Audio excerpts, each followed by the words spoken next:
Hello and good evening, YouTube family and friends. I hope everybody's doing good. I'm doing all right, thank you. Hope everybody's well, and welcome back. So, unless you're new here, and then it's just welcome. I am Texas Peach Mom, or Mama Robin, whichever you prefer. And today is Wednesday, which makes it Watts Wednesday. Now, I did say in a previous video that we were going to start talking about haunted houses unless I had something to talk about on the Watts case. Well, I do tonight. So, one of the people I subscribe to, her channel's name is Crafted Evidence, and I don't know if you guys have seen her channel or anything, or not.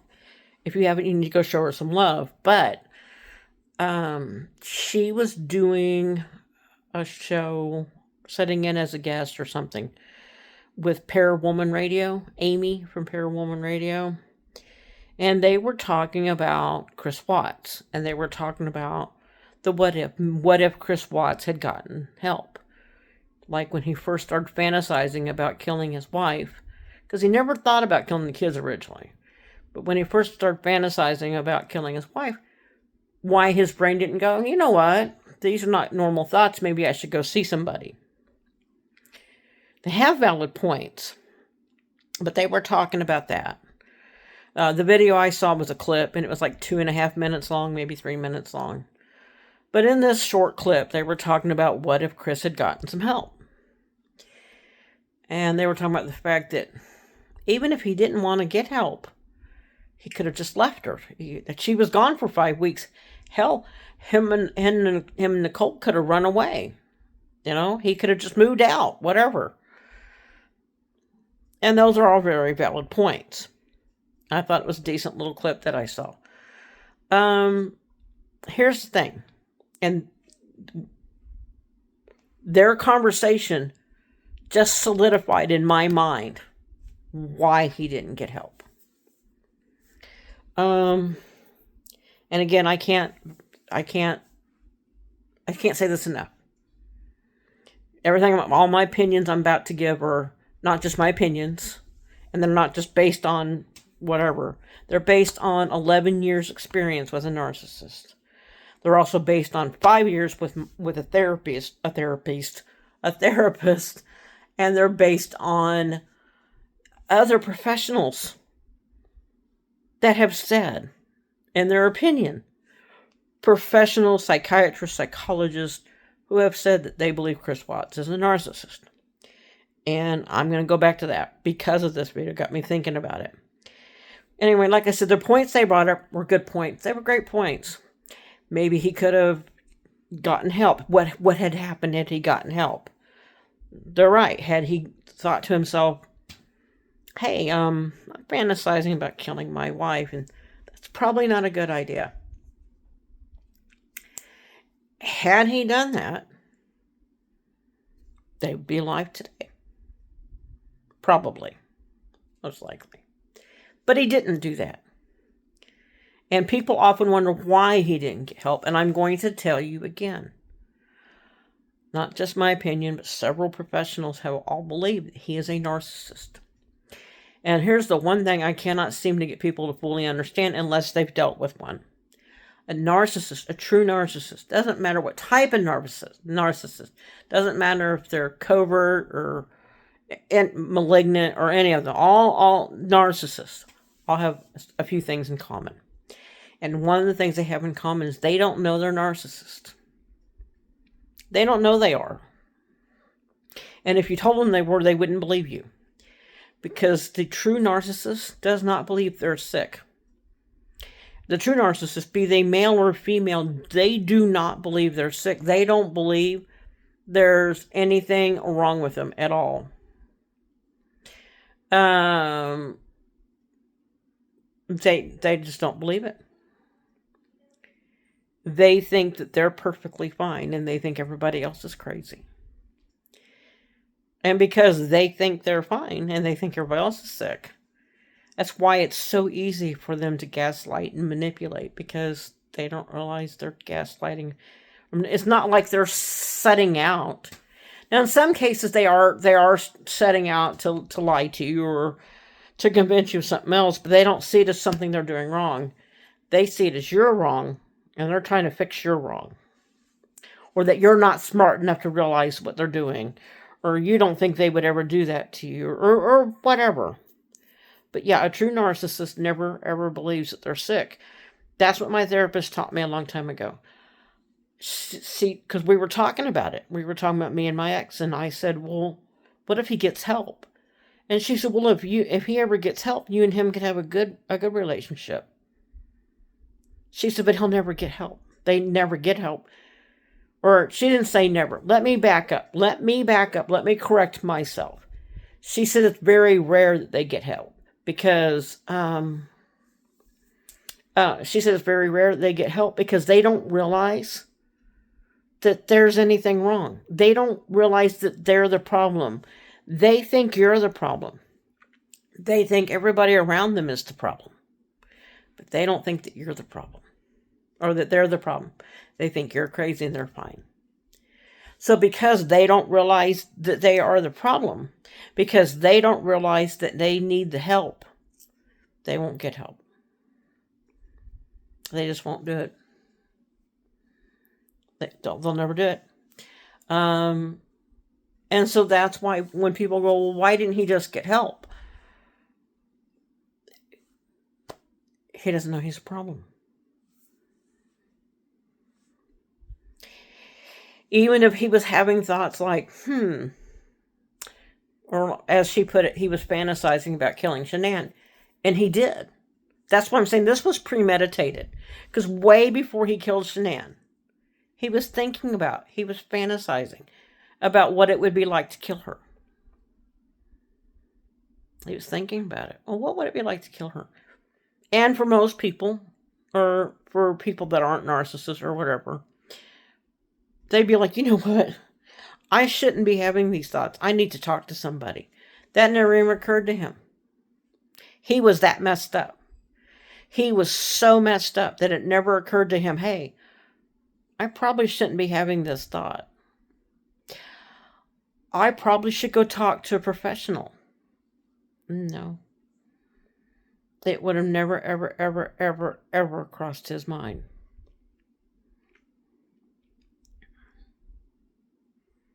It would have never crossed his mind.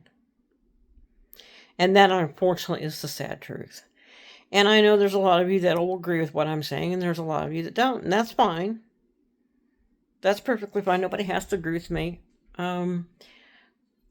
But that's my opinion on it. That's why he never got help. He didn't realize he needed it.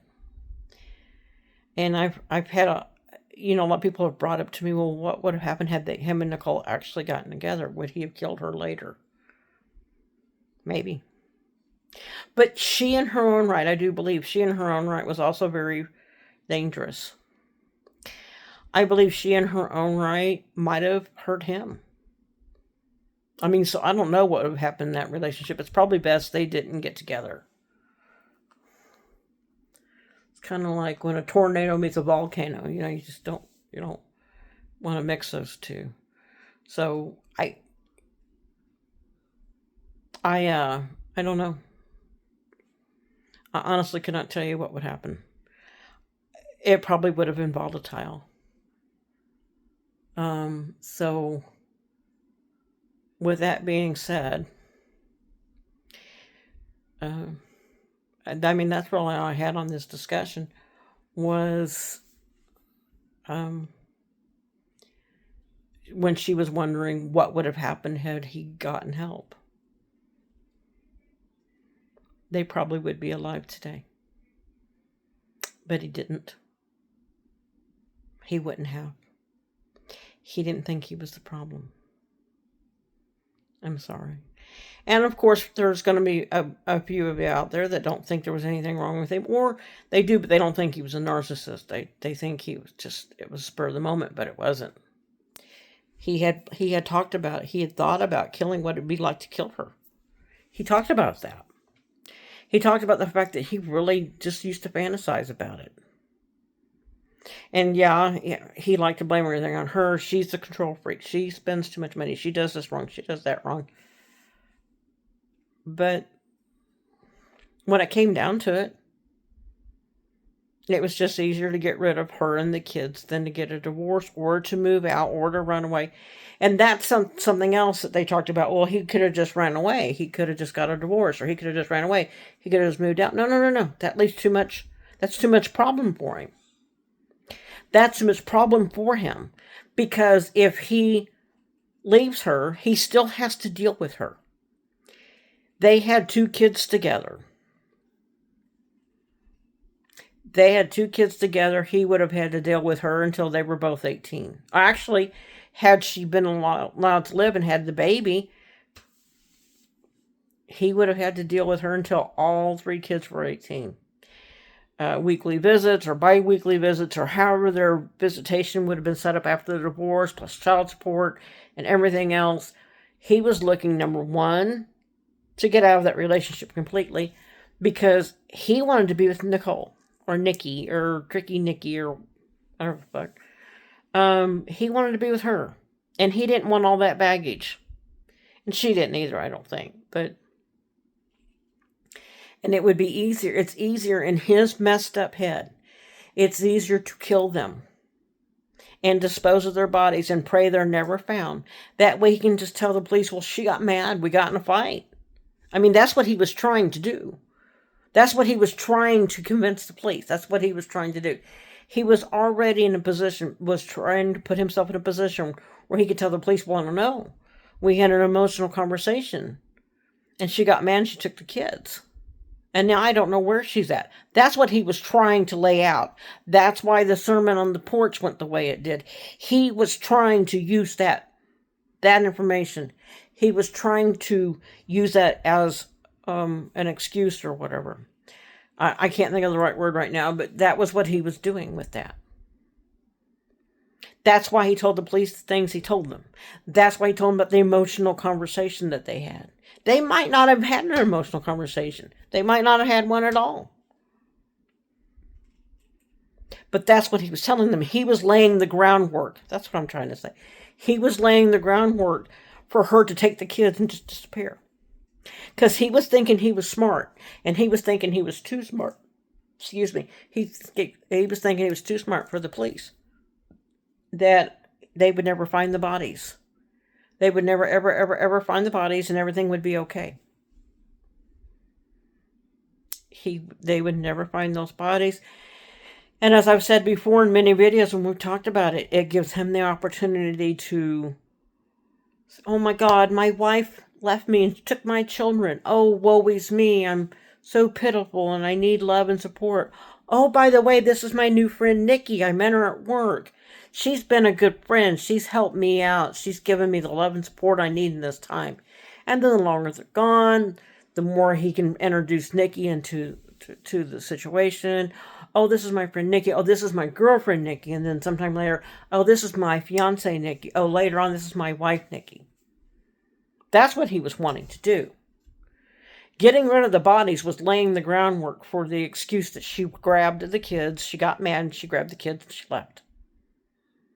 That's what telling the police, oh, we had an emotional conversation and she got mad and she went on a play date or something. Because he was trying to convince the police and everybody else that she got mad. She took those kids, told him she was going on a play date, but wouldn't tell him with who, because he wanted to convince the police that she had grabbed those kids and run away from home. He was hoping that he'd get rid of the bodies, they would just disappear, and he would never have to deal with them again. That's what he wanted to do. That was the groundwork. That was the sermon on the porch. That was the things he was telling the police officers. That's what he was telling her friends and her family.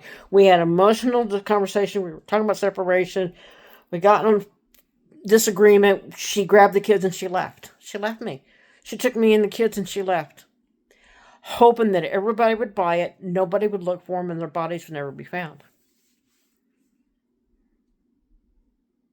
That's what he wanted. That was easier.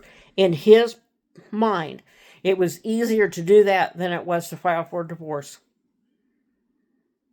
Because then he gets all the sympathy he was hoping he would get sympathy even from her friends. Oh, poor Chris, Shanann left you. And she took those children. Poor Chris, that must hurt. That's what he was wanting. That's exactly what he was wanting. And if you think back to the conversations he was having on the phone with her friends, well, I don't want you to think I'm a bad person. I don't want you to think I'm a bad person. They were saying shit to him like, dude, we don't give a fuck about you. We want to know where Shanann is. We want to know where those kids are at. That's what he was doing. He was laying the groundwork for that excuse. He was laying that groundwork so he could just get them to disappear and they wouldn't be looked for and they wouldn't be found, and he could just keep working for Anna Darko, and he could start introducing Nicole as his friend from work, and then his girlfriend, and then his fiance, then his wife. And they could go on and they could have a life, and her friends would eventually forgive him. Her family would eventually forgive him, because it's not his fault that Shanann got mad and left and took the kids. That's not what he wanted people to believe. He wanted people to believe she got mad and she took those kids. And I have tried to explain this until I am blue in the face. That's all he wanted. That was that groundwork. And that is something a narcissist does. They don't get a divorce. They don't get a separation. They don't run away from home. They don't flee. Well, sometimes they do. That's an incorrect statement, because sometimes they do. But not Chris. Chris is a special kind of cruel. So yeah, while I thought that little 2 or 3 minutes video that I saw of Crafted Evidence and Parawoman Radio, while I thought that was a very good video, I mean, for the 3 minutes, or 2.5, 3 minutes long, I thought it was a very good video, and I think you should go to their pages, and I think you should show them some love. He wouldn't have just left. He wouldn't have gotten help, and he wouldn't have just left. That was not in his plans. He wanted Shanann gone, and then towards the end, he wanted the kids gone too. And I do believe that getting rid of the kids, or how they were going to get rid of Shanann, or whatever, I think that was the stuff that was talked about at the Lazy Dog. I don't necessarily believe she helped kill the kids, but I believe she knew I believe she helped plan it. And I believe she is the one that, with Jim's help, I believe she's the one that buried Shanann. Because it was sloppily done. Hole wasn't very deep. Sheets were left behind. I think he put the kids in the oil tanks, and I think she buried Shanann. And I've said this before. This is not the first time I brought this up. So yeah, while I think her little video and their suggestions were very good suggestions and very good thoughts, I don't think he would have gotten help. I don't think he realized he was the problem. I think he thought it was just easier to get rid of her. So, I look forward to y'all's comments later on, I look forward to y'all making your comments. I look forward to talking to me about it. Talk amongst yourselves about it. Get those comments in there. You all have never been shy about giving me your thoughts and feelings before. Don't let it stop you now. So let's talk about these. Let's talk about, go see her channel, Crafted Evidence. Go see it. God, I hope I gave you the right name and the right channel. I just recently started subscribing to this woman. I'm going to feel really stupid if I didn't. And if I did give the wrong name, I'm so sorry to the person that has the channel I'm trying to think of. I apologize. It just crossed my mind. I hope I'm right. I think I am. I've said it with some assurity, so I think I'm right. But that's all I have for you tonight. If it's your birthday or your anniversary, happy birthday, happy anniversary. Take care of yourself. Take care of each other. Make good decisions. Be safe out there. It's a crazy world. And I do. I love you. I care about all of you. So I'm going to wrap this up, and you all have a beautiful and blessed night. And I will see some of you Friday.